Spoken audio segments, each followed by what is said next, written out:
Hey guys, how's it going? So you may or may not have heard that Japanese murder hornets are starting to invade North America. Now, if you haven't seen this on social media already, or you don't know what a Japanese murder hornet is, I saw this on social media myself, and I wanted to find a little bit more about it, so I've been looking online, looking at articles, and finding out everything I can about these murder hornets invading North America.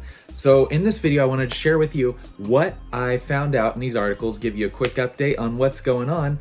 So they're technically called a Japanese giant hornet, and they grow up to 5 centimeters in length. Between 30 and 50 people a year die from them in Japan just from being stung. Now, from what I found, the people that do die from them are also the same people that are messing with their nests, so it's not necessarily like a wild occurrence. But the real reason these things are a big problem is because I'm finding out that they're actually very deadly to bees, like regular honeybees, especially in North America. As you probably know, honeybees play an important part in our ecosystem, in the planet and the world. Bees are a big contributor to how plant pollens cross-pollinate and create fruits and vegetables and flowers and all kinds of stuff. And these bees are coming in and killing those bees. So from what I've found, they've been spotted in Canada, and they've also been spotted in Washington. People are getting really worried because they're not a very helpful bee to the environment. And if you're already afraid of bees, specifically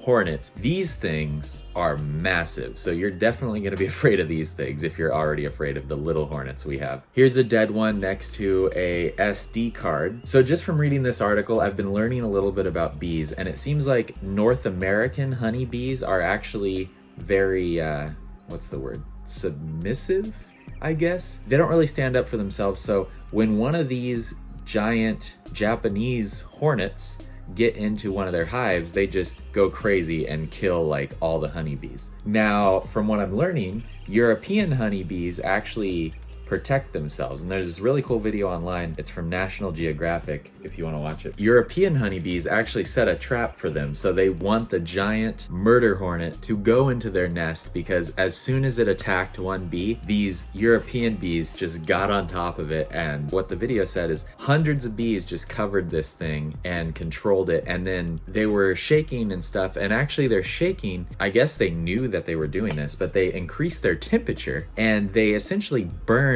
this bee alive, because I guess European honeybees can withstand some major heat, and these giant Japanese hornets can't withstand as high of heat. So they ended up pouncing on this bee and covering it and burning it alive, essentially, just from moving so much. I don't know. So just the essential news here. Yeah, a couple were spotted, Canada, Washington. They kill about 42 people a year in Chinese provinces, and about 30 to 50 people a year in Japan. So people are really worried because they kill honeybee colonies. And no one knows how they got here. They're just assuming that they got in some sort of freight or something and ended up starting to spread in Canada and Washington and stuff like that. So they're worried that it's gonna spread throughout North America. So that's what's going on. So guys, I saw that, I wanted to talk about it. It has to do with America and Japan, and in my channel, I try and talk about America and Japan. This is really interesting. It's really spiking on social media right now. It can be a problem. People are worried. If you want more content like this, or you like Japan, you like Okinawa, go ahead and thumbs up, subscribe to my channel. Other than that, I will see you guys in the next video. Thanks for watching.